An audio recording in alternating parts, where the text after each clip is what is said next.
Got a 2005 Suzuki Vinson 500. This is how to change out your air filter.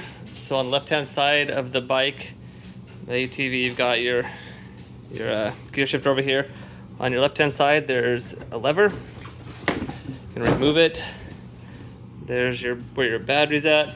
Under here is where your air filter is at. It's got two clips. Undo this clip, undo this clip, pull this out. Then you see you've got your air filter. Get yourself a Phillips head screwdriver, and there's a screw on the very top of that little white piece. Not sure if you can see that or not, down in there. See if I can set up my light for you. So right here, you're just gonna unscrew that. And once you've unscrewed that, it kind of pops out. My air filter is not dirty. I'm just showing you how to do it. So then this little piece pops off. It does have a little plug. You can see a little white plug on there, where it plugs into. Pops it off. Put your new one back in there.